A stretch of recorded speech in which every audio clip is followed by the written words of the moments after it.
మరి ఈ సమయాన్ని మరి ఇంకా ఆలస్యం చేయకుండా మన మధ్యలో ఉన్న బ్రదర్ గోవిందన గారికి ఈ సమయాన్ని అభ్యర్థిస్తున్నాను.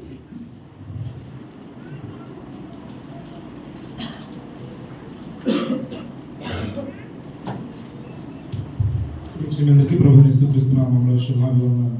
అందరూ బాగున్నారు కదా? మరి వాతావరణం చాలా దిమ్ముగా ఉంది కాబట్టి మన మైండ్ కూడా చాలా దిమ్ముగా ఉంటుంది. నిజంగా సూర్యుడు ఎంత విలువైన ఉన్నాడో మన జీవితంలో క్రీస్తు అలా నీతి సూర్యుడైన క్రీస్తు అంత అవసరమైన ఉన్నాడు. మరి ఎండ లేకపోతే ఎన్నో రోగాలు, ఎన్నో ఇబ్బందులు కదా. అలాగే క్రీస్తు మన జీవితంలో లేకపోతే నాకు ఇప్పుడు ఉన్నాను కదా. నిజంగా దేవుడు మన దేవుడు సరిచేసే దేవుడు. నేను అడుగుతున్న ప్రభావ మరి ఈరోజు వర్తమానం చెప్పాలి, మళ్ళీ నాతో మాట్లాడాను. నేను ఖచ్చితంగా దేవుడు అడుగుతాను, ఏదో ఒక ఇండికేషన్ నాకు కావాలని ఆశపడతాను. అది నా నమ్మకం చిన్నప్పటి నుంచి. అంటే మేము దేవుళ్ళు ఎదుగుతున్న దగ్గర నుంచి నాకు నమ్మకం. సో బ్రదర్ ద్వారా దేవుడు మళ్ళీ నాతో మాట్లాడాడు. ఆయన సరిచేసే దేవుడు, బాగు చేసే దేవుడు. కనుక మరి ఈరోజు మన శరీరంలో ఉన్న ఒక అవయవాన్ని ఆయన సరిచేయడానికి ఇష్టపడుతున్నాడు. మనము దాన్ని సరి చేసుకుందాము, ప్రభు మాటలకు లోబడదాము, ఆయన వాక్యానుసారంగా జీవితాం. చిన్న ప్రార్థన చేసుకుని వాక్యంలో పరిశుద్ధుడైన మా కన్న తండ్రి, దయగల దేవా, నీ ఉన్నతమైన ప్రశస్తమైన నామాన్ని బట్టి 24 కోట్లాది స్తుతులు స్తోత్రములైనా మరొక తరుణాన్ని మీరు మాకు అనుగ్రహించి నీ సన్నిధిలో నిన్ను స్తుతించడానికి, నిన్ను ఘనపరచడానికి, నిన్ను ఆరాధించడానికి మీరు మాకు ఇచ్చిన భాగ్యం బట్టి వందనాలు. నీ సన్నిధిలో కుటుంబాలుగా నాయన వచ్చిన నిన్ను ఆరాధించడానికి ఇచ్చిన భాగ్యం బట్టి కూడా స్తుతులు నాయన. మొదటి వర్తమానం ద్వారా నాయన మీరు మాతో మాట్లాడి ఉన్నారు ప్రభావ. నిజమేనైనా నీకు సమస్తము సాధ్యమే ప్రభావ. ఆ సాధ్యమైన నీ దగ్గరికి వెళ్ళిన మేమంతా వచ్చిన మేము ప్రభావ. మరి ఆయన ఆ యొక్క పనులన్నింటినీ కూడా సాధ్యపరచుకుంటూ, స్వస్థపరచబడుతూ, ఆత్మీయ స్వస్థతను పొందుకుంటూ నీకు సాక్షులుగా జీవించే కృపను దాన్ని దయచేయండి. ఆ సహోదరుని మరింతగా బలపరచండి, దీవించండి. నీ సాక్షిగా నిలబెట్టి మరిన్ని బలమైన వర్తమానంతో బ్రదర్ని నిలబెట్టి మీరు వాడుకుని ప్రభావం నీకు వందనాలు. అలాగనైనా రెండవ వర్తమానంలో ప్రభావం నీ మాటలు ధ్యానం చేయడానికి వచ్చుగా చెబుతున్న నీ పరిశుద్ధాత్మ సహాయం దయచేయండి. అలాగే ఇంట్లో బదులుకొని గ్రహించగల మనసును గ్రహించండి. విన్న వాక్యం దృష్టిలో ఎదుగుపోకుండా మా హృదయంలో భద్రపరిచి నీరు కట్టి ఫలింపు దయచేయమని కోరుచు ఈ కుడికంతా నీకు మహిమకరంగాను కుటుంబాలుగా మాకు దీవెనకరంగా మార్చమని యేసుక్రీస్తు వారి పేరిట ఈ ప్రార్థనలో అడిగి వేడుకొచ్చున్నాము తండ్రి. మంచిది ప్రియమైన వాళ్ళ మరి ఎక్కువగా నాకు పరమగీతాల గ్రంథం అంటే చాలా ఇష్టం. అందులో సంగతులు చెప్పాలన్నా దాన్ని ధ్యానం చేయాలన్నా చాలా ఆశ. సో మరలా దేవుడు నాకు మరలా పరమగీతం గ్రంథం నుంచి మరొక వర్తమానం దేవుడికి తెలియచేయాలని దేవుడు నన్ను ప్రేరేపించుకున్నాడు. కనుక ఆ మాటలు చెప్పాలని ఆశపడుతున్నాను. పరమగీతం గ్రంథంలోకి వెళ్ళి మనం చూసినట్లయితే గమనించండి చక్కని మాట. 4వ అధ్యాయంలో 2వ వచనంలో సంఘమైన మనము ఎటువంటి ఆకృతి కలిగిన అవయవాలు ఉండాలో చెప్తూ ఉన్నాడు. గతంలో మనం ధ్యానం చేస్తున్న కొన్ని సంగతులు ఏంటో సంగతులు జ్ఞాపకం ఎవరికైనా సంఘమైన మనము వధువుగా సిద్ధపరచబడుతున్న మనము వధువుగా అలంకరింపబడుతున్న మనం అందరం కూడా ఎలా ఉండాలి, శరీరంలోని ఒక్కొక్క అవయవాన్ని వర్ణిస్తున్నాడు మహాజ్ఞానైనటువంటి సొలొమోను. క్రీస్తుకు సాదృశ్యమైనటువంటి మరి సొలొమోను గారుగా మాట్లాడుతూ సంఘమైన మనము వధువుగా మరి అలంకరింపబడుతూ ఎలా ఉండాలి అంటే గతంలో మనం ధ్యానం చేస్తాము. 7వ అధ్యాయంలో మనం చూసాం కదా, 4వ వచనంలో మనం చూసాం కదా, ఏంటది నీ నాసిక దమస్కు దిక్కులకు చూచుచున్న లెబనోను అంటే సంఘముకు కలిగినటువంటి ముక్కు ఎలా ఉండాలో గతంలో మనం ధ్యానం చేస్తాం. ఎంతమంది జ్ఞాపకం ఉంది చెప్పండి? జ్ఞాపకం కదా? సంఘముకు ఉన్నటువంటి ముక్కును గురించి ధ్యానం చేస్తాం. ఎంతమంది జ్ఞాపకం ఉంది? మర్చిపోయారా? అంటే నో స్పెషలిస్ట్కి ఆ రోజు వెళ్ళాం మనం, ఆయన దగ్గరికి వెళ్ళాం. ఈరోజు డెంటల్ స్పెషలిస్ట్ దగ్గరికి వెళ్తున్నాం. ఆయన పరమ వైద్యులు మన దేవుడు. సో ఆ యొక్క ముక్కు ఎలాగూ ఉండాలి అంటే లెబనోను దిక్కు చూస్తున్నటువంటి దమస్కు దిక్కులకు చూస్తున్నటువంటి లెబనోను శిఖరముతో సమానం. అంటే ఆ దమస్కు దిక్కున్నటువంటి లెబనోను ప్రాంతంలో ఉన్నటువంటి ఉద్యానవనము లేకపోతే అక్కడ ఉన్నటువంటి దేవదారు మ్రానుడి చెట్లు ఎలాగ ఉన్నాయంటే సువాసనతో ఉన్నాయట. ఆ సువాసనతో కూడిన ఆ యొక్క వనము, ఆ చెట్లన్నీ కూడా ఒక శిఖరముగా ఉన్నాయట. ఆ శిఖరము వైపుకి వధువుగా లేకపోతే అలంకరింపబడిన సంఘమైన మనము చూస్తునే వారంగా అంటే కనిపెట్టే వారంగా, పసిగట్టే వారంగా మంచి వాసనను, చెడు వాసనను పసిగట్టే ముక్కు ఎలాగైతే శరీరంలో దేవుడు అమర్చాడో ఆత్మీయ జీవితంలో ఆత్మకు మేలు కలిగే మాటలు ఏవై ఉన్నాయో, ఆత్మకు దుర్బోధ మాటలు ఏదైతే పాడు చేసేవి ఉన్నాయో మనము స్పష్టంగా కనిపెట్టాలి. ఇంట్లో గ్యాస్ సిలిండర్ లీక్ అయిందని పసిగట్టకపోతే ఏమైపోద్ది? పెద్ద బ్లాస్ట్ జరుగుతుంది కదా. చాలా జాగ్రత్తగా ఉండాలి. అలాగే దేవుడు ఆత్మీయ జీవితంలో ఆత్మీయమైన ముక్కులు కలిగిన వారంగా ఉండాలని గతంలో మనం ధ్యానం చేస్తాం. ఎంతమంది జ్ఞాపకం ఉందో? ఫీజు బాగా వసూలు చెల్లిస్తే ట్రీట్మెంట్ బాగా అర్థమవుతుంది అనుకుంటా, గుర్తుంటుంది అనుకుంటా. మనకి ఉచితంగా వస్తున్నారు కదా, ఉచితమైన క్లినిక్స్ అంటూ ఉంటారు కదా. ఏంటన్నా ఉచిత క్లినిక్స్ అని మధ్య మధ్యలో పల్లెటూరులో డాక్టర్లు ఒక క్యాంపెయిన్ చేస్తూ ఉంటారు. క్యాంపెయిన్లో వచ్చినప్పుడు అందరికీ అది క్యాంపెయిన్ అన్నప్పుడు ఒక సర్టన్ టైం అన్నట్టు వస్తుంది. సో ఆ క్యాంప్కి వచ్చినప్పుడు అక్కడ ఉన్న వాళ్ళందరూ కూడా మరి ఫ్రీగా, అంటే డబ్బులు లేకుండా, ఓపీకి డబ్బులు లేకుండా ఫ్రీగా చూడడానికి వచ్చినప్పుడు చాలా మంది వస్తారు. సో ఈరోజు దేవుడు తన తలుపులు తెరిచి చాలా ఫ్రీగా ఆయన సన్నిధిని ఒక ఉచితమైన క్లినిక్ ఓపెన్ చేసి పెట్టాడు. కాబట్టి అందరం కూడా వచ్చి మనం వాటిని విలువైన శ్రేష్టమైన దేవుని మాటలతో మన శరీరాన్ని బాగు చేసుకోవాలి కదా. డాక్టర్ దగ్గర వెళ్ళినప్పుడు మీకు చేసేవారు లేదు, వీళ్ళంతా బాగా చేసేవాడిని.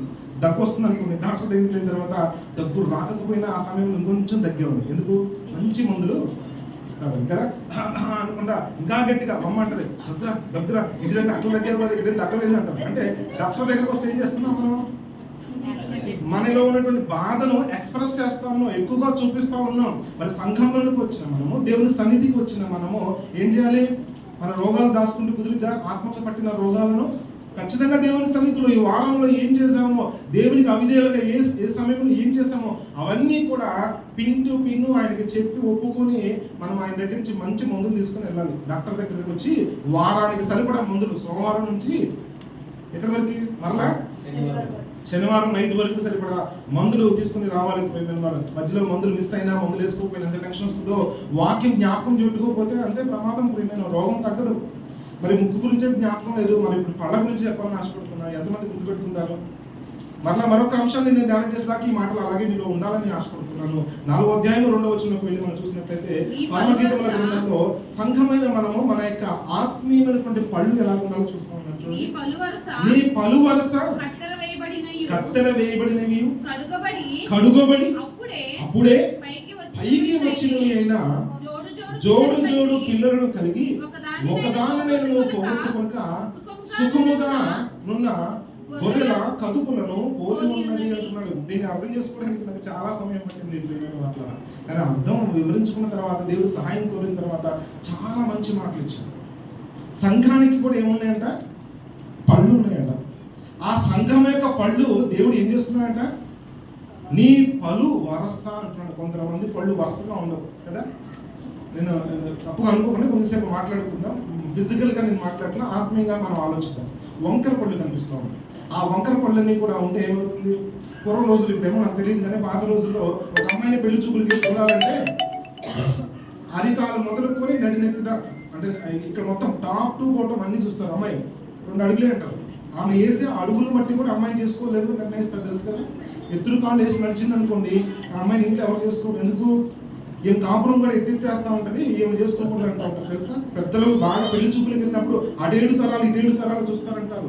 మరి మనము పర్ఫెక్షన్తో కూడిన ఒక వధువుగా సిద్ధపరచబడి ప్రభు అయిన యేసుక్రీస్తు వారి ద్వారా పరలోకమున్న దేవుని దర్శించాలంటే మనం ఎంత పర్ఫెక్షన్లోకి రావాలి. సార్ నడవడం అలవాటు లేనివాడికి మనం ఏం చేస్తాడు? ప్రభు అయిన యేసుక్రీస్తు వారిని నడిపించి చక్కని అడుగులు వేయించి కదా ఏం చేస్తాడు ఆయన? అడుగులు తడబడక అలసట పైబడక, అడుగులు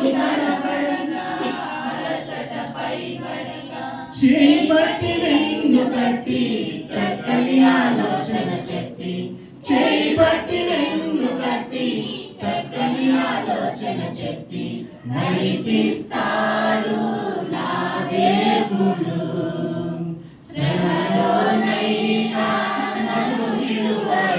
సో మరలా మన దేవుడు ఈరోజు నడిపిస్తానంటున్నాడు. సంఘంగా మనం మంచి అలంకారంలోనికి, ఆకృతిలోనికి.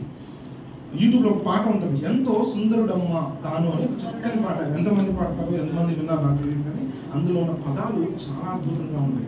అందులో యేసుక్రీస్తు వారికి ఆ యొక్క పాట రాసిన వ్యక్తి ఆపాదించిన పదము, అతని పలువరస ముత్యాలపు వరసట, అతని పలువరస పగడాల వరస అంటాడు. ఎప్పుడైనా అంటే ముత్యాల హారం ఎవరైనా వేసుకున్నారు ఎప్పుడైనా? అవి ఎలా ఉంటాయి? చక్కగా నీట్గా ఒకదానికి ఒకటి సాత్విక వేసుకున్నట్టుంది. సో అది ముత్యాలు కాదులేండి, మన డమ్మీ అది. మొత్తానికి అలా వరసగా ఉంటాయట. అలా వరుసగా ఆయన వరుడైన యేసుక్రీస్తు వారి పండ్లు ఉన్నాయంట. అబ్బాయికి అంత చక్కని పళ్ళు ఉంటే చేసుకున్న అమ్మాయికి వంకర పళ్ళు ఉన్నాయి అనుకోండి, ఎట్లా ఉంటుంది చూస్తానికి? ఇద్దరు నవ్వితే స్మైల్ ఇస్తా ఉంటే స్మైల్ ప్లీజ్ అంటారు కదా. మా పిల్లలు అంటారు, ఫోటోకి పోజ్ ఇచ్చేటప్పుడు అందరూ ఏమని పిలవాలి తెలుసా? నవ్వు రావట్లేదు అనుకో, ఇడ్లీ అనాలట. ఏమనాలట? ఇడ్లీ అంటే ఏమైంది? పళ్ళన్నీ బయటకు వస్తూ ఉంటాయి. నిజంగా మరి అలాగూ ఒక సంఘంగా మనం నవ్వుతున్నప్పుడు, ఆత్మీయమైనటువంటి ఆనందాన్ని పొందుకుంటున్నప్పుడు, ప్రభువునందు మనం ఆనందించుతున్నప్పుడు మన పళ్ళ యొక్క వరస చాలా పర్ఫెక్షన్తో ఉండాలని దేవుడు ఆశపడుతున్నాడు. అందుకంటున్నాడు కదా, సంఘమైన మన యొక్క పళ్ళు ఎలా ఉండాలట, నీ పళ్ళు వరస కత్తెర వేయబడాలట కదా. పండ్లు ఎత్తుగా ఉంటే అబ్బాయిలు మంచి అబ్బాయిలు రావట్లేదని ఇప్పుడు అందరు అమ్మాయిలు ఫ్యాషన్ అయిపోయింది కదా. ఎక్కడికి వెళ్తారు, డెంటల్ క్లినిక్ వెళ్ళి క్లిప్స్ వేస్తాను. క్లిప్స్ వేస్తే ఏమవుతుంది, మొత్తం సరి చేయబడతాయి. ఇప్పుడు సో భౌతికమైనటువంటి శరీరంలో ఉన్న అవయవాలు సరిగా లేవని క్లినిక్లకు వెళ్ళి అన్ని సరి చేసుకుంటా ఉన్నాం కదా. మరి ఆత్మీయమైనటువంటి పరమ వైద్యుడైన యేసుక్రీస్తు వారి దగ్గరికి వచ్చినప్పుడు మనకు కూడా ఆత్మీయమైన పళ్ళు ఉన్నాయని, ఆత్మీయమైన కళ్ళు ఉన్నాయి కదా. మనకు ఉన్నాయి కళ్ళు పళ్ళు అన్నీ ఉన్నాయా. పరదేశంలోకి వెళ్ళిన తర్వాత యాత్ర పొందిన స్థలంలో ఉన్నటువంటి యొక్క ధనవంతుడు ఆ పరదేశంలో అబ్రహాము ఆనుకున్నటువంటి లాజర్ని ఏం చూస్తున్నట, కన్నులెత్తి, అంటే కళ్ళు ఉన్నాయి మనకు తెలియని కళ్ళు, ఈ దేహాన్ని ఇక్కడ విడిచిపెట్టి వెళ్ళిపోయినా ఆత్మకు కళ్ళు ఉన్నవి, పళ్ళు ఉన్నవి, ముక్కు ఉన్నది, అన్నీ ఉన్నాయి ప్రియమైన వాళ్ళు. అందుకే నీ యొక్క నాసిక దమస్కు దిక్కును చూచుచున్న లెబనోను శిఖరముతో సమానము అంటున్నాడు. ఇక్కడ మనము సంఘమైన మన యొక్క పండ్ల యొక్క వరుస కూడా చక్కగా నీట్గా దేవుడు అమరుస్తాడట. సో ఒక డెంటల్ క్లినిక్ వెళ్ళినప్పుడు మనం ఎలాగైతే పళ్ళను సరిగా వంకర టింకరగా ఉన్న పళ్ళను సరిచేసి సక్రమంగా చేసుకుంటున్నామో, మరి యేసుక్రీస్తు వారి దగ్గరకు, పరమ వైద్యుల దగ్గరికి, పరిశుద్ధ గ్రంథం దగ్గరికి వచ్చినప్పుడు కూడా మన ఆత్మీయ జీవితంలో ఉన్న లోపాలని కూడా ఆయన సరిచేసి క్లిప్లు వేస్తారట. సో ఎంతమంది క్లిప్లు వేయించుకుంటూ ఉంటారు. ఈ మధ్య టూతీ అనేది స్పెషల్ కూడా వచ్చింది. అవి వేసుకుంటే పళ్ళు ఆటోమేటిక్గా కొన్ని రోజులకి ఏమైపోతాయంటే సమానంగా వచ్చేస్తాయి కదా. అలాగే వాక్యానుసారంగా అలా జీవిస్తూ ఉంటే, వాక్యానుసారంగా వెళ్తూ ఉంటే మనం కూడా హెచ్చుతగ్గులు ఏమి ఉండవు, అందరూ సమానంగా వస్తాం, చక్కని ఆకృతిలోకి వస్తాం. ఒకటి ఎక్కువ ఒకటి తక్కువ అంటే ఏమీ లేదు ప్రియమైన వారు. సో పళ్ళ గురించి మనం చూద్దాము, ఒకసారి ఆలోచిద్దాము. కొన్ని రకాల పళ్ళు మీకు చెప్తా ఉంటాం. సో పళ్ళలో ఈ ముందు ఉన్న పళ్ళని ఏమంటారంటే కొరకు పళ్ళు అంటారు. అంటే ఏదైనా పండు ఇచ్చినప్పుడు ఏం చేస్తాం, కొరకడానికి ఉపయోగిస్తాం. ఆ పక్కన ఉన్న రెండు పండ్లు, అందుకే వీళ్ళు ఏమంటారు, నీ పలు వరస కత్తెర వేయబడి నీవు, తర్వాత కడుగబడినవి అప్పుడే పైకి వచ్చి ఉన్న జోడు జోడు పిల్లలు. అంటే జోడు జోడు అంటే ట్విన్స్ కదా. ఈ ఎద రెండు పళ్ళు ఒకలాగే ఉంటాయి కదా, చాలా రేరుగా ఉంటాయి, తక్కువ మందికి అటుగా ఉంటాయి. కానీ మంచి నీట్గా పళ్ళ వర్షం వాళ్ళ దగ్గరికి వెళ్ళి పళ్ళు చెక్ చేస్తే మొదటి ఎదురు రెండు పళ్ళు ఒకలాగే చక్కగా ఉంటాయి. ఆ తర్వాత అటొక పన్ను ఇటొక పన్ను, దాన్ని జోడు అంటాడు దేవుడు. మొదటి రెండు ఒక జోడు అయితే పక్కన రెండు మరొక జోడు అయితే అలా జోడు జోడు జోడుగా ఉంటాయి. ఇటువైపు పన్ను ఇటువైపు పన్ను ఒకలాగే ఉంటాయి. అది దేవుడు అన్నాడు, నీ పలు వరుస కత్తెర వేయబడి కడుగబడి అప్పుడే పైకి వచ్చినటువంటి జోడు జోడు పిల్లలు కలిగి ఒకదాని పొగొట్టుకునక. కొంతమంది పళ్ళు ఊడిపోతే ఎంత బాధపడుతూ ఉంటారు కదా. పళ్ళ వల్ల ప్రయోజనం తెలుసు కదా. చక్కగా మొదట ఉన్నటువంటి కొరక పళ్ళుతో పండ్లను, ఫ్రూట్స్ ని బాగా కొరుకుతాం. ఈ పక్కన సైడ్ ఉన్నాయి కదా, దీని తర్వాత వాటిని ఏమంటారంటే చీల్చడానికి ఉపయోగిస్తాం. వాటిని ఏమంటే కూరలు అంటారు కదా, కూరలు పళ్ళు. వీటి కొంతమంది కూరలు ఎక్కువగా కనిపిస్తూ ఉంటాయి. పళ్ళు ఎక్కువగా అంటే వాళ్ళు ఎక్కువగా బాగా బలమైన పదార్థాలన్నీ కూడా మూతలు రాకపోయినా, లేకపోతే క్యాపులు రాకపోయినా, బలమైన ఫుడ్ నవలడానికి రాకపోతే పెద్దలకి ఇచ్చి పిల్లలు ఏం చేస్తారు, కొంచెం కొరికి తీసుకుంటూ ఉంటాం. పాత రోజుల్లో చెరుకు గడలు ఇచ్చేవాళ్ళు.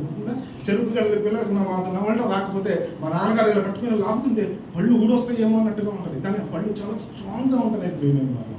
సో అలా ఇంకా దాని తర్వాత వెళ్తే మరి మరో పళ్ళు ఉంటాయి, వాటిని నమలడానికి విసురు పళ్ళు అంటారంట. వాటిని అంటే ఈ చివరి నుంచి ఆ చివరికి, ఆ చివరి నుంచి ఈ చివరికి ఫుడ్ని ఏం చేస్తూ ఉంటుంది, తిరగల్లో మనం వేసి పిండి తిప్పినప్పుడు ఈ చివరి నుంచి ఆ చివరికి తిరగేస్తున్నట్టుగా విసురు పళ్ళట. అవన్నీ కూడా ఉంటాయంట. మరొక పళ్ళు ఉన్నాయి తెలుసా, ఏం పళ్ళు, దంతాల్లో పాల దంతాల దగ్గర నుంచి జ్ఞాన దంతాల దాకా అన్ని వచ్చినాయి మనకి. పాల దంతాలు ప్రారంభంలో చిన్నప్పుడు వస్తూ ఉంటాయి కదా, పాల దంతాలు అంటాం. అంటే ఎలా ఉంటాయి, చాలా తెల్లగా ఉంటాయి ప్రియమైన వాళ్ళ. ఆ పాలదంతాలు 5-6 సంవత్సరాల వరకు ఉంటా ఉంటాయి. ఆ తర్వాత ఆ పళ్ళు పోయి ఏం పళ్ళు రావాలి, మంచి పళ్ళు రాకపోయినా టెన్షన్ మనకి. అందులో ఆడపిల్లలకి రాలేదనుకో మరీ టెన్షన్ కదా. పళ్ళు సరిగా లేకపోతే మంచోడు చేసుకుంటాడా లేదు. ఇప్పుడంటే అంత అడ్వాన్స్ టెక్నాలజీ కాదు, ఏం చూడట్లేదు. కానీ ఆ రోజులో పళ్ళు సరిగా లేవంటే పెళ్ళిళ్ళు కూడా అయ్యేవో మీకు తెలుసలేదు మరి. సో అమ్మ ఎత్తుపళ్ళు అంటే చేసుకుంటాం. మా అమ్మగారికి ఎత్తుపళ్ళు అంటే చాలా మంది ఎన్నో సంబంధాలంట వచ్చి ఎవరు వదిలేస్తే పాపం మా నాన్న దొరికాడు మా అమ్మగారు. సో అలాంటి పరిస్థితులు అంటే చేసుకోలేనటువంటి పరిస్థితులు ప్రియమైన వాళ్ళ. పళ్ళ వరుస చాలా చక్కగా ఉండాలి. మరి వరుడైన యేసుక్రీస్తు వారు నేను వచ్చి నేను స్వీకరించాలంటే ఫస్ట్ సైట్ అంటారు కదా, లవ్ ఎట్ ఫస్ట్ సైట్ అంటారు కదా. నేను చూడంగానే నీ చూపు రాయబడుతుంది పరమగీతంలో, ఒక చూపుతో నన్ను వశపరుచుకుంటుంది అంటాడు. అంటే సంఘమైన మనము చక్కగా ఆత్మీయంగా అలంకరింపబడి మనము మాట్లాడుతూ ఉంటే ఆ మాటలకు మంత్రముగ్ధుడు అవుతాడు యేసుక్రీస్తు ప్రభువు. మరి ఆయన ఫ్లాట్ చేస్తున్నాం మనమంతా. ఈ లోకంలో ఉన్న ఫ్లాట్ చేయడానికి ప్రయత్నం చేస్తున్నాం, కానీ మన వరుడుగా ఉన్న యేసుక్రీస్తు వారిని మనసు మరి గెలిచే వారంగా, ఆయన మనసులో ఉన్న ఆలోచన ప్రకారంగా జీవించే వారుగా చాలా తక్కువ మంది ఉన్నారు ప్రేమైన వాళ్ళు. దేవుడు అంటున్నాడు కదా, నీ పలు వరస ఏం చేయబడాలట? కత్తెర వేయబడాలి, షార్ప్ చేయబడాలి, పదును చేయబడాలి. కొంతమంది పళ్ళకి షార్ప్నెస్ ఉంటుంది, ఇంకా డాక్టర్ దగ్గరికి వెళ్ళి షార్ప్ చేయించుకుంటారు ప్రేమ, క్లిప్స్ వేయించుకుంటూ ఉంటారు, తర్వాత శుభ్రం చేయించుకుంటూ ఉంటారు కదా. శుభ్రం ఎందుకు చేయించుకోవాలి? పళ్ళు ఖచ్చితంగా తోవాలి. పళ్ళు తోమకపోతే చాలా ప్రమాదాలు. పళ్ళు లేకపోతే ఎలా ఉంటుంది తెలుసా కదా? అప్పుడే పళ్ళు ఉడిపోయిననుకో మాట వస్తుందా? తొర్రిపళ్ళు అంటారు కొంతమంది. కొంతమంది పళ్ళలో సందు ఉంటుంది. క్షమించండి, భౌతికంగా ఆలోచించండి, ఆత్మీయంగా ఆలోచిద్దాం. తొర్రిపళ్ళు ఉంటాయి. ఆ పళ్ళ సందులో నుంచి గాలి బయటకు వస్తూ ఉంటుంది. వాళ్ళు మాట్లాడితే మాటల స్పష్టత కొంచెం అర్థం కాదు ప్రేమ. కాబట్టి సంఘమైన మనము వధువుగా ఉన్న మన పళ్ళు పర్ఫెక్ట్గా, ఫిజికల్గా కాదు ఆత్మీయంగా పర్ఫెక్ట్గా నీ పళ్ళు అని కనుక చక్కగా అమర్చబడి కత్తెర వేయబడి ఒకదానికొకటి పోగొట్టుకోకుండా, ఏమాత్రం ఒక పన్ను ఉన్నా, పాత రోజుల్లో వాళ్ళు చెప్పారు మంత్రగాళ్ళు తంత్రగాళ్ళు ఉండేవాళ్ళ, వాళ్ళకంటే ఒక పన్ను ఊడిపోయిందంటే ఆ మంత్రాలు పనిచేయమంట. అందుకని పళ్ళన్నీ ఓడపడతారు తెలుసా. ఆయన చేతబడి చేసేవాళ్ళు ఎవరైనా దొరికారనుకోండి, వాళ్ళ పళ్ళు ఓడగొట్టేస్తారు ప్రేమ వాళ్ళు. అదొక నమ్మకం వాళ్ళది. ఏది ఏమైనా ఆ పళ్ళ వరసతో ఉన్నప్పుడు నువ్వు మాట్లాడే మాటలో కూడా చాలా క్లారిటీ ఉంటుంది. చిన్నప్పుడు అప్పుడే మాట్లాడే మాటలకి రావు, అలాగే పళ్ళని ఊడిపోయిన ముసలి మాటలు కూడా మనకు అర్థం కావుతాయి మేము. కానీ సంఘమైన మన పళ్ళు ఎలా ఉండాలట? అప్పుడే కత్తెర వేయబడి, తర్వాత కడుగబడి, అప్పుడే పైకి వచ్చినవి జోడు పిల్లలను కలిగి ఒకదానినైనా పోగొట్టుకొనక సుఖముగానున్న గొర్రెల కదుపులు అన్న మాటకు అర్థం మందలు అట, అంటే గుంపు కదా. ఎన్ని గుంపులు ఉన్నాయి మొత్తం మన పళ్ళు ఎన్ని ఉన్నాయి? అందరికి సాధారణంగా యావరేజ్గా తీసుకుంటే 32 పళ్ళు ఉంటాయి, కొంతమందికి 28 ఉంటాయట. సో వాళ్ళకి మరి ఆహార లోపాలు ఎన్నో ఉండొచ్చేమో. ఇందాక మనం చక్కని పాట పాడుకున్నాం ఏంటంటే, విలువేలని నా జీవితానికి ఒక పంటిని లెక్కేస్తే నాకు సౌండ్ లేదు అసలు. ఒక పన్ను సాధారణంగా ఊడిపోయిన పండు డాక్టర్ దగ్గర పెట్టించుకుంటారు కదా, ఆ పన్ను ఒక పన్ను 18,000 రూపాయలు అండి. ఒక పన్ను చీపెస్ట్ పన్ను, కాస్ట్లీ పన్ను 80,000 రూపాయలు. అలా 32 × 80,000 వేస్తే ఎంత వచ్చింది తెలుసా? 25 లక్షలు వచ్చింది లెక్క. మన పళ్ళకు వచ్చిన ఖరీదు, దేవుడు ఇచ్చిన విలువ తెలుసా ఎంత?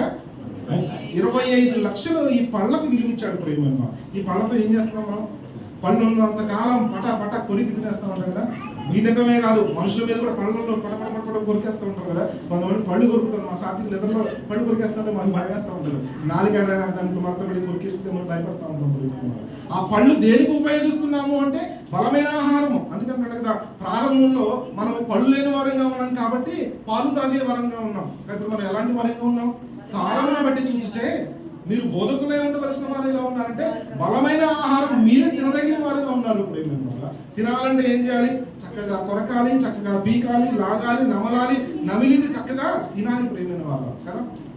పండ్ల వల్ల మరొక ప్రయోజనం ఏంటంటే, ఎక్కువ సేపు బాగా డైజెస్ట్ చేసి బాగా ఆహారాన్ని పళ్ళ కింద వేసి నమిలితే, ఆ నమిలిన ఆహారం లాలాజలంతో కలిస్తే లోపలికి వెళ్ళిన తర్వాత తొందరగా డైజెస్ట్ అయిపోతుంది. కానీ మనం ఏం చేస్తాం? అంత ఆత్రంగా చదివేస్తాం వాక్యాన్ని కదా. చక్కగా దివారాత్రములు దేవుని వాక్యమును ధ్యానించువాడు. ఒక్కొక్క వాక్యం ఒక్కొక్క పండు కింద వేసుకున్నట్ట చక్కగా పలుకులు ఉంటారు కదా, అవి వేసుకొని ధ్యానం చేస్తున్నట్టుగా వాటిని నానబెట్టి పళ్ళలో నానబెట్టి. నేను వచ్చే ముందు చూసా, పళ్ళు కొంతమంది పెట్టుడు పళ్ళు ఉంటాయి కదా, ఆ పన్ను ఊడిపోతే ఏం చేయాలనే దానికి ఒక ట్రీట్మెంట్ ఇచ్చారు. వెంటనే పన్ను ఊడిపోయిన వెంటనే శుభ్రంగా కడిగేసి ఆ పన్నును పాలలో కానీ లేకపోతే ఇంకో పంటి కింద కానీ అలాగే పెట్టుకోలేదు డాక్టర్ గారి దగ్గరికి వెళ్ళేదాకా. మామూలు ఏదైనా వాటర్ వేస్తే ఆ పన్ను పాడైపోతుంది పోయింది. కానీ ఈరోజు ఈ పళ్ళకు పంటికి నొప్పి వస్తే ఉంటుంది కదా, దేవుడు కనిపిస్తారు కదా. ఒక రోజు నాకు పన్ను నొప్పి వచ్చింది, ఎన్ని మందులు వాడినా, ఎన్ని యాంటీబయాటిక్స్ వాడినా అస్సలు తగ్గలేదు ప్రేమ వల్ల. దేవుడు ఒక ప్రకృతి వైద్యం ఇచ్చాడు. పిప్ అంటే ఆకు అంటారు తెలుసా మీకు? హెచ్ఎండి కాలనీలో ఆ చెట్ల దగ్గర దొరికింది నాకు పిప్పంటి ఆకు. ఆ ఆకు రసం తీసుకొచ్చి పోస్తే ఆ పన్ను నొప్పి తగ్గింది ప్రియమైన వాళ్ళు. ఇంతకీ ఎందుకు వచ్చింది పన్ను నొప్పి అంటే, పన్ను పుచ్చిపోవడాన్ని బట్టి. పన్ను ఎందుకు పుచ్చిపోయింది అంటే, తిన్నయన్ని అలాగే లోపల పళ్ళలో ఉంచుకుంటే ఏమైపోతుంది? సో మనం అందరం కూడా ఏం చేస్తామంటే, వాక్యాన్ని భుజిస్తున్నాం కదా, ఈ వాక్యాన్ని తింటున్నాం కదా, ఎక్కడ ఉంటుంది? ఏడే ఉంటుంది, లోపలికి వెళ్ళట్లా. ఆ లోపలికి వెళ్ళి డైజెస్ట్ చేసుకుని బలం పొందుకొని శక్తి పొందుకొని ప్రభు కొరకు పని చేయవలసిన వారంగా ఉన్నారని పై పెద్దలతో స్తుతించే వారంగా. కొంతమంది పొడి మాటలు అంటారు కదా, పళ్ళలో నుంచి వస్తాయంటే హృదయం నుంచి రావు వాళ్ళ మాటలు ప్రియమైన వారు. కానీ సంఘమైన మనమందరము కూడా చక్కని ఆత్మీయమైన పళ్ళు కలిగిన వారిగా ఉండాలి. బైబిల్ గ్రంథంలో ఈ దంతాలకి చాలా ఇంపార్టెన్స్ కొంతమంది వ్యక్తులు ఇచ్చారు ప్రియమైన వారు. మీకు తెలుసు కదా, స్మగ్లింగ్ చేస్తూ ఉంటారు కదా, దాంట్లో ఏనుగు దంతాలను కూడా స్మగ్లింగ్ చేస్తూ ఉంటారు. అంటే దాని చాలా కాస్ట్లీ. మహాజ్ఞానుడు సొలొమోను గారు ఆయన కూర్చున్న కుర్చీ ఏంటో తెలుసా? దంతములతో చేయబడిన కుర్చీ. పరిశుద్ధ గ్రంథంలో రాయబడుతుంది. దినవృత్తాంతం 2వ గ్రంథంలోకి వెళ్ళి మనం చూసినట్లయితే 9వ అధ్యాయము 17వ వచనంలో మనం చూస్తా ఉన్నాం. దినవృత్తాంతంలో గ్రంథము 2వ గ్రంథము 9వ అధ్యాయము 17వ వచనం మనం చూద్దాం.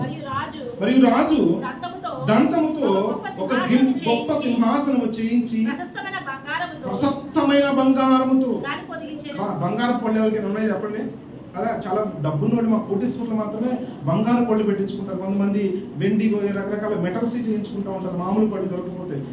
ఎవరో ఇక్కడ విన్నా కుక్క పళ్ళు తీసుకొచ్చి పెడతారంటే కొంతమందికి సెట్ చేస్తారంట, మరి అది ఎంతవరకు వాస్తవం నాకైతే తెలియదు.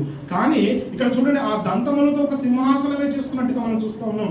మీరు కనుక రాజుల గ్రంథంలోకి వెళ్ళినట్లయితే అక్కడ కూడా అహాబు రాజు కూడా ఒక దంతపు నగరనే కట్టిస్తూ ఉంటాడు. అంటే చాలా కాస్ట్లీ, ఎంత కాస్ట్లీ కలిగిన పళ్ళను దేవుడు మన శరీరంలో అమర్చాడో మీరు చూడండి. సో ఆ పళ్ళకు సాదృశ్యమైన వారమే మనం ప్రేమ. మనం కూడా చాలా కాస్ట్లీ కదా. మీరు విలువ పెట్టి కొనబడిన వారు, మీరు ఆకాశ పక్షుల కంటే శ్రేష్టమైన వారు, ప్రియమైన వారు. పన్ను అనే మాటకు అర్థం ఏమొస్తుందంటే WHET అని వస్తుంది, వెట్ అని వస్తుంది, లేకపోతే షైన్ చేయబడినది. ఒక మాటలో చెప్పాలని ఇంకా ఒక సన్నని పదునైన రాయి అని అర్థం వస్తుంది పన్ను అనే మాటకు అర్థం. సో ఈ సంఘంలో ఉన్న మనమందరం కూడా, ఎవరో ఒక ఆయన చెప్పారు, ఒక సేవకులు, సంఘంలో ఉంటే ఎక్కడ పడితే అక్కడ కూర్చోకూడదట, అందరూ వరుసగా కూర్చోవాలట. ఖాళీ ఆడుంటే ఆడ వచ్చి సాతం కూర్చుంటాడు. గమనించారు ఎప్పుడైనా? అది మన సంఘంలో అయితే చాలా దగ్గరగా కూర్చుంటారు. కొన్ని సంఘాలకు వెళ్తే ఆడవాడు ఇసిరేసినట్టు పడిపోయి ఉంటారు ప్రియమైన వారు. కానీ దగ్గరగా కూర్చుంటే ఏమైపోతుంది, మధ్యలో పాటు రావడానికి అవకాశం ఉండదని ఒక సేవకులు చెప్తున్నప్పుడు నేను విన్నాను ప్రియమైన వారు. ఏది ఏమైనా మనము సంఘమైన మనము షార్ప్ చేయబడి, పదును చేయబడి, బలమైన ఆహారాన్ని కూడా ఇలా అంటే వాక్య సంబంధమైన ఆహారాన్ని చక్కగా విడమర్చి విభజించి కదా, తిమోతితో చెప్తున్నాడు కదా పౌలు గారు, దేవుని వాక్యం సత్యమైన వాక్యం ఏం చేయాలంటే సరిగా విభజించాలి, డివైడ్ చేయాలి, చక్కగా దానికి అమర్చి చక్కని ఆకారంలోనికి మనం తీసుకుని వచ్చి ఆ ఆహారాన్ని మనము వాక్యాహారాన్ని భుజించి అనేకులకు మనం ఇచ్చేవారంగా ఉండాలని దేవుడు ఆశపడుతున్నాడు. నీ పళ్ళు కత్తెర వేయబడి, అందుకే కత్తెర చేయడం అంటే సరి చేయడం ప్రియమైన. ఇశ్రాయేలు ప్రజలకు దేవుడు ఒక సరి చేశాడు. ఆమోసు గ్రంథానికి వెళ్ళి చూసినట్లయితే 4వ అధ్యాయము 6వ వచనంలో అంటాడు కదా, ఇశ్రాయేలు ప్రజలతో దేవుడు అంటున్న మాట మీరు చూసినట్లయితే చూడండి 4:6 చూడండి. ఆమోసు గ్రంథంలో, నేను మీకు దంత శుద్ధి కలగజేసినను, మీరున్న స్థలంలో నీకు ఆహారం లేకుండా చేసినను, మీరు నా తట్టు తిరిగిన వారు కారు. అంటే ఇక్కడ ఏం చేస్తున్నాడంటే దేవుడు ఇశ్రాయేలు ప్రజలకు దంత శుద్ధి చేస్తున్నాడట. అంటే పళ్ళకి శుభ్రం చేస్తున్నాడు. పళ్ళని ఎలా శుభ్రం చేస్తాడు చెప్పండి? నిజంగా దేవుడు మన పంటికి ఆహారాన్ని ఎలా అందించాలో తెలుసు కదా. ఈరోజు morning chicken, afternoon chicken, night chicken, మళ్ళీ నెక్స్ట్ డే అట్లా వరుసగా 4-5 రోజులు, ఒక వారం రోజులు కూడా వరుసగా చికెన్ మటన్ తిన్న రోజులు మనకు ఉన్నాయి కదా. సింహము పిల్లలైనను ఆకలి ఉంటాయేమో కానీ కదా. నిజంగా ఒక మాట ఉంటుంది, నేను రాసుకున్నాను నోట్స్ లో, చాలా చక్కని మాట ప్రేమల వాళ్ళ సామెతల గ్రంథంలోకి మనం వెళ్దాం. 13వ అధ్యాయము 25వ వచనంలో నిజంగా దేవుడు తన పిల్లలకి ఆకలిని ఎలా తీరుస్తాడు చక్కని మాట రాయించాడు. నీతిమంతుడు ఆకలి తీరా, నిజంగా ఆకలి అంటే తృప్తిగా, చాలా తృప్తిగా మనము తనివి తీరా తినడానికి దేవుడు కృప చూపిస్తా ఉన్నాడు ప్రేమ వాళ్ళు కదా. సింహము పిల్లలైన ఆకలిగా ఉంటుంది కానీ నీతిమంతులు భిక్షమంతుడు కానీ అడుక్కోవడం కానీ నేను చూడలేదంటాడు భక్తులు ప్రేమ వాళ్ళు. అంత గొప్పగా దేవుడు మనల్ని ఎంత చక్కగా చేస్తున్నాడు అంటే చూడండి. నిజంగా ఆయన మాటకు లోబడుతున్న ప్రజలను నీతిమంతులు సుఖముగా తిరిగి తృప్తి పొందేవారుగా ఉన్నారు ప్రేమ. కానీ ఇశ్రాయేలు ప్రజలంట దేవుని మాట వినకుండా అవిధేయులుగా జీవించినప్పుడు వాళ్ళు ఏం చేస్తున్నారో తెలుసా, మీ పళ్ళను దంత శుద్ధి చేస్తున్నాను అంటున్నాడు. సో మీకు ఈ క్యావిటీస్ వచ్చినప్పుడు డాక్టర్ దగ్గరికి వెళ్తే డాక్టర్ ఏం చేస్తారంటే, బాబు మీరు ఒక 1 వీక్ వరకు 10 డేస్ వరకు ఘన పదార్థాలు ఏవి తినడానికి వీల్లేదు, ద్రవ పదార్థాలే మీరు తినాలంటాడు. సో ఇంట్లో చికెన్ మటన్ వండారనుకోండి, పరిస్థితి ఏంటి? పన్ను నొప్పి ఉంది, డాక్టర్ గారు చెప్పారు తినొద్దన్నారు, ఇప్పుడు తినాలా ఏం చేయాలి? అవసరమైతే హలీం చేసుకుని తింటాం కదా మనం. సో ఎలాంటి వారిగా ఉన్నామంటే కష్టమైన వాటిని బాగా ఉడకబెట్టి మెత్తలు చేసి తినడానికి ఇష్టపడుతున్నాం ప్రియమైన వాళ్ళు. కానీ ఆయన మాట వినకపోతే ఇశ్రాయేలు ప్రజలకు అంటున్నాడు కదా, మీకు దంత శుద్ధి చేసినానో మీకు బుద్ధి రాలేదురా అంటున్నాడు. అంటే కొన్ని నెలలు కొన్ని సంవత్సరాలు వారికి ఆహారం కూడా పెట్టలేదట ప్రియమైన వాళ్ళు. 10 రోజులు ఆహారం తినకపోతే పళ్ళు చాలా నీట్గా ఉంటాయట, వరుసగా ఆహారం తింటా ఉంటే కదా. ఆనాడు ఇశ్రాయేలు ప్రజలు అంటున్నారు కదా, ఏమయ్యా మోషే, మేము ఆ యొక్క ఐగుప్తు దేశంలో బానిసలుగా ఉన్నప్పుడు కొండ మీద కూర్చొని చక్కగా ఉడికి ఉడకని కూరలు ఆవులు అంటూ తినేవాళ్ళం, కానీ ఇక్కడ చవిచారలేదు చప్పని ఆహారం మాకెందుకు అయ్యా ఇక్కడికి తీసుకుని వచ్చామని అడిగినప్పుడు దేవుని కోపం వారి మీదకి వచ్చింది కదా, మీకు గుర్తుందా ప్రేమైన వాళ్ళ? ఆయన పురేణులు కురిపించినప్పుడు అవన్నీ కూడా ఒక్కొక్కటి పంటి కింద పెట్టుకుని తింటున్నప్పుడు నిజంగా వాళ్ళ మాంసమే వాళ్ళకి ఎవటేసిందట ప్రేమైన వాళ్ళ కదా. రాత్రి మా ఫ్యామిలీ ఫ్రెండ్స్ వచ్చారు, ఈ వారం అంతా చికెన్ తిన్నా మేము, మాకు బోర్ కొట్టేసింది, వెజిటేరియన్ భోంచేద్దని చెప్పేసి ఇక్కడ నుంచి అమీర్పేట తీసుకెళ్ళారు మమ్మల్ని, చాలా దూరం తీసుకెళ్ళారు. ఇప్పుడు అంటే నాన్ వెజ్ కూడా వెక్కసం అయిపోతుంది. ఒక వారం తిన్నామంటే ఎవరు నాన్ వెజ్ పెట్టాడు, అమ్మ ఈ రోజు కూడా వీళ్ళు కూడికలో నాన్ వెజే పెట్టారని ఫీల్ అయిపోతాం అనుకోండి. కానీ నిజంగా దేవుడు ఎంతో కృప చూపించి ఒక శ్రేష్టమైన ఆహారము, బలమైన ఆహారము మనకు అందిస్తున్నాడు భౌతికంగా ప్రేమైన వాళ్ళ. చక్కగా ఈ పళ్ళ కింద వేసుకుని దేవుడు మనకి ఇచ్చినటువంటి భౌతికమైన ఈ పళ్ళతో చక్కగా వాటిని భుజించి ఆహారాన్ని బలం పొందుకుంటున్నాము. అలాగే ఆత్మీయమైన బలమైన ఆహారాన్ని కూడా దేవుడు సంఘము ద్వారా, సేవకుల ద్వారా, దైవజనుల ద్వారా మీకు అందిస్తున్నప్పుడు ఆ శ్రేష్టమైన మాటలను మీ పంటి కింద వేసుకుని చక్కగా మనం ఏం చేయాలో తెలుసా? నమిలి ధ్యానం చేసి అందులో సారాన్ని పొందుకొని చక్కగా బలం పొందుకొని శక్తివంతులుగా, బలవంతులుగా, ఆయన సాక్షులుగా ఉండాలని దేవుడు ఆశపడుతున్నాడు.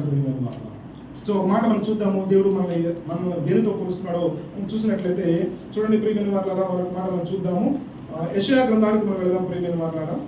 41వ అధ్యాయానికి మనం వెళ్ళి చూసినట్లయితే ఈ దంతం అనే మాటకు అర్థము షార్ప్ చేయబడిన పదునైన రాయి అని అర్థం వస్తుంది కదా. సో ఈ 41వ అధ్యాయానికి మనం వెళ్ళి చూసినట్లయితే యెషయా గ్రంథము 15వ వచనం మనం చూద్దాము. కక్కులు పెట్టినటువంటి పదులు గల కొత్తదైన నూర్పిడి మ్రానుగా, అంటే నీవు నేను ఎలా ఉండాలి అంటే చాలా నీ మాటలు, దేవుని మాటలు నీ హృదయంలో నింపబడి చక్కగా అమర్చబడి నీ పళ్ళ ద్వారా నువ్వు మాట్లాడేటప్పుడు ఏముండదు.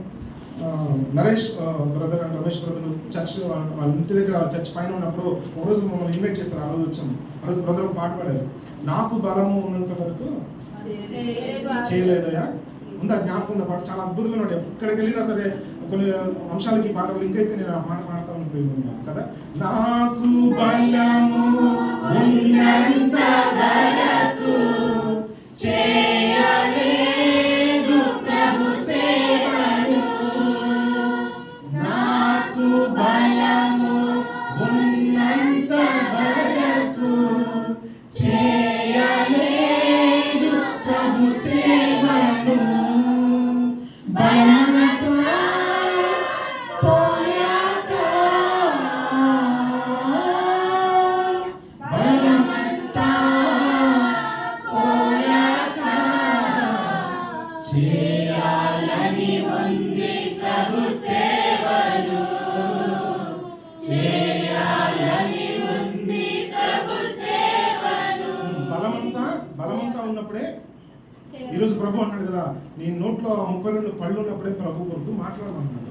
ఈ పళ్ళు నిన్ను ఊడిపోయిన తర్వాత, మొసరోడైన తర్వాత, తుర్రిపొడి వచ్చిన తర్వాత ప్రభు అని స్పష్టంగా పలకగలవా? ఏమని పిలుస్తావు? మోషే అని, అబ్రహాము అని పిలవగలవా? నువ్వు మాట్లాడడానికి నాలుక ఎంత అవసరమో ఈ పళ్ళు కూడా అంతే అవసరం.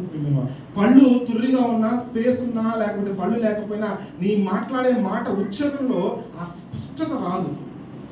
బైబిల్ గ్రంథంలో స్పష్టత గురించి సెర్చ్ చేస్తే యెహోవా దేవుడు ఇశ్రాయేలు ప్రజలతో సేవకుల ద్వారా, ఆనాడు ప్రవక్తల ద్వారా స్పష్టంగా మాట్లాడారని సర్టిఫికేషన్ బైబిల్లో. అలాగే యేసుక్రీస్తు ప్రభువు అని కూడా శిష్యులతో ప్రతిదీ కూడా స్పష్టంగా మాట్లాడాలని అర్థం వస్తుంది ప్రియమైన వాళ్ళ. ఇంకా మరియు నెహెమ్యా, ఎజ్రా గ్రంథాలకు వెళితే వారు వాక్యాన్ని చదువుతూ ఉంటారు ప్రియమైన వాళ్ళ. నెహెమ్యా గ్రంథం 8వ అధ్యాయం 8వ వచనానికి వెళ్తే వారు చూడండి వాక్యాన్ని ఎంత చక్కగా చదువుతున్నారో మనం చూసినట్లయితే నెహెమ్యా గ్రంథం 8వ అధ్యాయం 8వ వచనం, దేవుని గ్రంథమును స్పష్టముగా ఎప్పుడు స్పష్టంగా చదువుతారో చెప్పండి?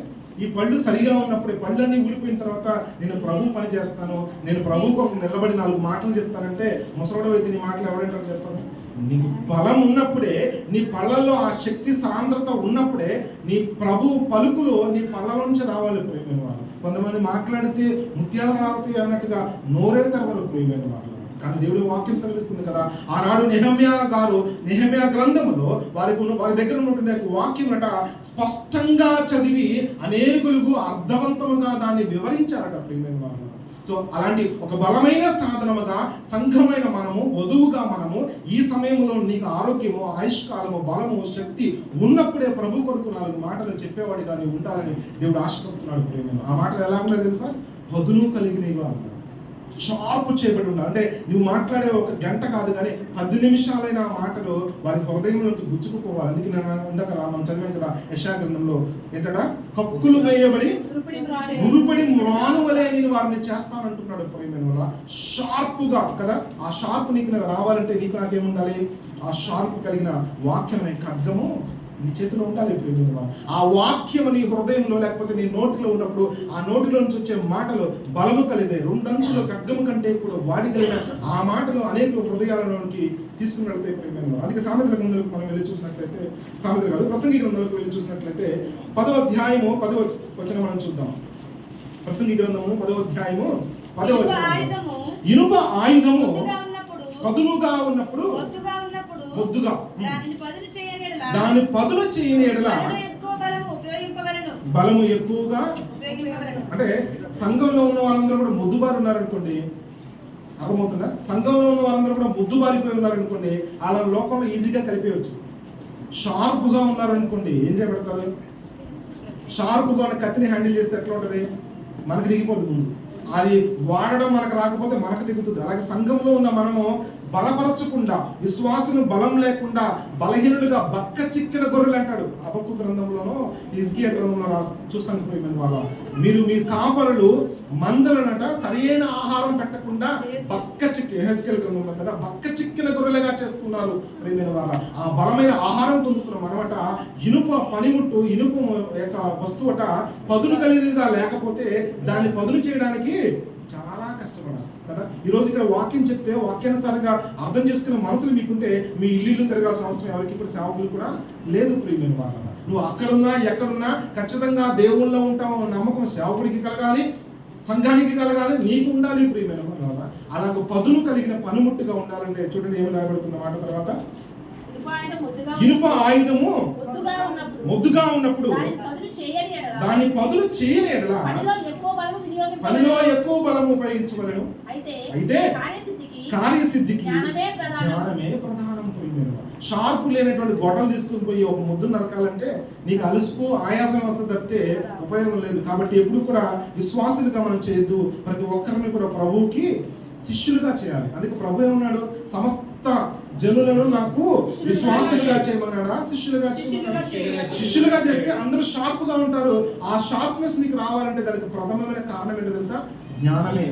ఆ జ్ఞానమే దేవుని యొక్క మాటలు. ఆ మాటలు నీలో నాలో నింపబడి పదును చేయబడిన ఒక చక్కని పనిముట్టుగా ఉండాలి, కత్తెర వేయబడినట్టుగా ఉండాలి. కత్తెర అనే మాటకు అర్థం వస్తుంది కృత్రికా నక్షత్రము. ఏ నక్షత్రము? యోబు గ్రంథంలో మనం చూస్తాం. మీరు కృత్రికా నక్షత్రము బంధింపగలవా అంటాడు. మృగశిర నక్షత్రము నీవు చూడండి. యోబు గ్రంథంలోకి మనం వెళ్ళి చూసినట్లయితే 9వ అధ్యాయము 9వ వచనం మనం చూడొచ్చు. అలాగే 38, 31 కూడా ఒకటి తీయండి. 9, 9 చేసిన వాడు ఎవరు చేసిన వాడు? దేవుడట. వేటిని చేశాడట? స్వాతి, మృగశిర, కృత్రికా నక్షత్రములను ఆయన చేసిన వాడు. 38, 31 మనం చూసినట్లయితే కృత్రికా నక్షత్రము నీవు అంటే ఆయన చేసిన నక్షత్రము. నక్షత్రాలు ఎవరినంటారు చెప్పండి? నక్షత్రాలు ఎవరినంటారు? ఎవరైతే బుద్ధిమంతులు, ఎవరైతే బుద్ధిమంతులు అంటే ఎవరినంటారు? చక్కగా బోధ చెప్పినప్పుడు ఆ బోధ ప్రకారంగా విని ఆ ప్రకారం గైకొని ఆ ప్రకారంగా జీవించే వారిని బుద్ధిమంతులు అంటారు. బుద్ధిమంతులైతే ఆకాశంలో మండలంలోని జ్యోతులను పోలే వారుగా ఉంటారు. ఆ జ్యోతులను చేసింది దేవుడే అంటున్నాడు యోబు గ్రంథము 9వ అధ్యాయంలో. అలాగే ఈ 38వ అధ్యాయంలో అంటున్నాడు కదా, ఆ యొక్క అటువంటి మెరిసే నక్షత్రాలు, ఆ కృత్రికా నక్షత్రము షార్ప్ చేయబడి పదులు చేయబడి ప్రకాశమానమైన ఆ యొక్క నక్షత్రములను కూడా ఎవడు కూడా బంధించలేడు. అలా బంధించలేని వారుగా సంఘమైన మనము కూడా ఎలాగో అంటే ఒక బలము కలిగి దేవుని యొక్క మాటలను స్పష్టంగా పలికే వారంగా, స్పష్టంగా ప్రభు కొరకు 4 మాటలు చెప్తూ అనేకులను బలపరిచే వారిగా ఉండాలట. కత్తెర అనే మాటకు అర్థం వస్తుంది కృతికా నక్షత్రము. కృతికా నక్షత్రం అనే మాటకు మరొక అర్థం ఏమొస్తుందంటే ఒక కుక్కకు పెట్టే పేరుట. ఏం పేరుట? కృతిక అనే మాటకు తెలుగు నిఘంటువులో నేను వెళ్ళి ఎదిగి చూశాను అనమాట. కుక్కకు పెట్టే పేరు. అయితే బైబిల్లో ఎవరున్నారో ఆ కుక్కకి సాదృశ్యమైన వారు ఎవరున్నారంటే కాలేబు అనే ఒక వ్యక్తికి దేవుడు పెట్టిన పేరు ఏంటో తెలుసా? కాలేబు అనే మాటకు డాగ్ అని అర్థం వస్తుంది. కాలేబు అనే మాటకు అర్థం అంటే ఆయన ఎంత విశ్వాసంగా ఉన్నాడో తెలుసా? యేసుక్రీస్తు ప్రభువు వారిని లేకపోతే పరలోకమందున దేవుడు ఇశ్రాయేలు ప్రజలను బానిసత్వం నుంచి విడిపించి పగలు మేఘస్తంభంగా రాత్రి అగ్నిస్తంభంగా తీసుకుని వచ్చి ఇంకో కొద్ది రోజుల్లో కొన్ని గడిల్లో కొన్ని కిలోమీటర్ల దూరంలో స్వతంత్రించుకోకపోతున్న ఆ భూభాగాన్ని వేగి చూడమని పంపిస్తే 10 గోత్రాలు సంబంధించిన వారు వెళ్ళి చెడ్డ సమాచారాన్ని తీసుకుని వచ్చారు.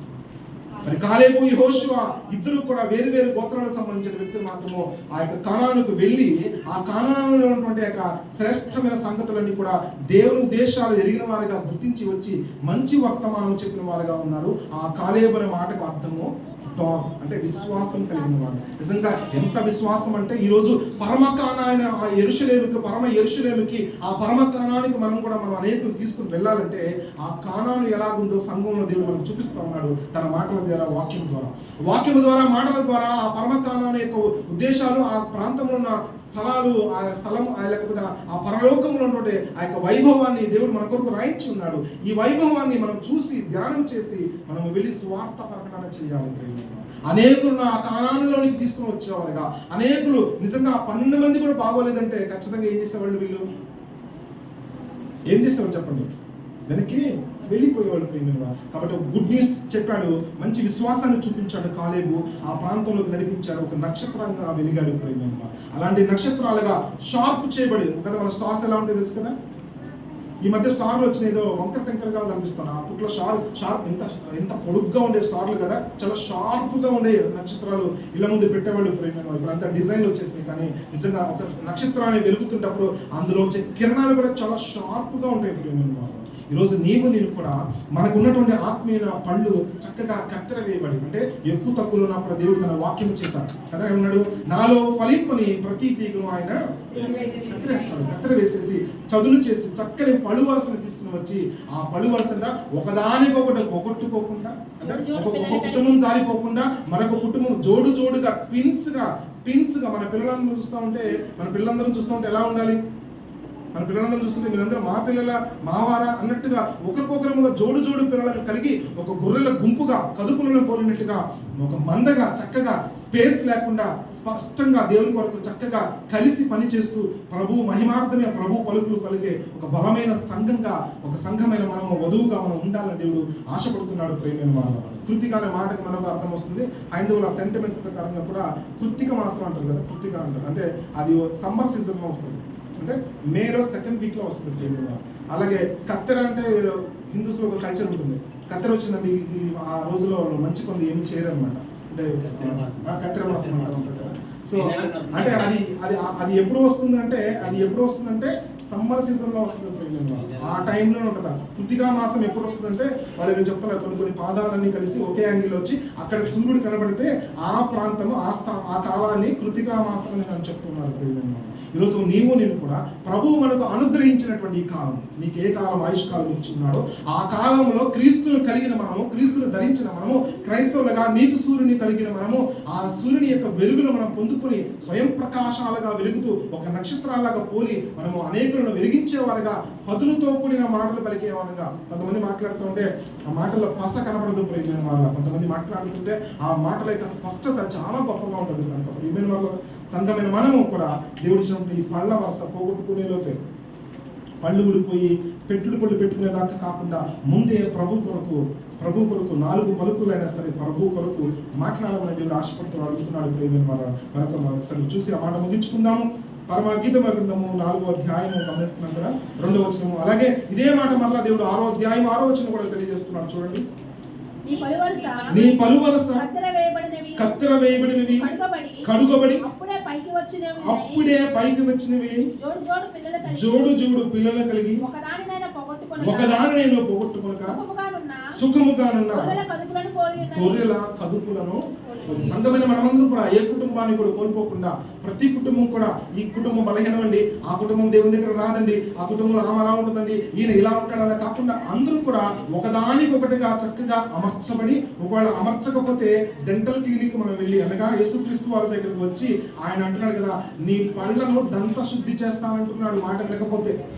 సో ప్రభువుకు మనం ఆ కుటుంబాన్ని ఆ వ్యక్తులను అప్పగించి, ప్రభువా వారికి శుద్ధి చేయ ప్రభువా, వారి దంతాలను శుద్ధి చేయ ప్రభువా అని శుభ్రం చేయించి చక్కగా కదా. పిప్పళ్ళు కనుక ఉన్నట్లయితే పన్ను పాడైపోయింది అనుకోండి, ఆ పన్ను ఆనుకున్న మరో పన్ను కూడా ఏమైపోతుంది, పాడైపోయే అవకాశం. కాబట్టి వెంటనే ఆ పన్నుని ఏం చేస్తారు, పీకేస్తారు. అలా పనికిరాని వాటిని పెరికి వేసినట్టుగా దేవుడు మనలో నుంచి పనికి మారినటువంటి విషయాలన్నీ కూడా తొలగించి ప్రభు కొరకు చక్కని పలుకులు పలికే ఒక మంచి వధువు సంఘంగా ఉండాలని దేవుడు కోరుచున్నాడు. అటు మాటలు మనలో మన హృదయంలో ఫలించును కాక.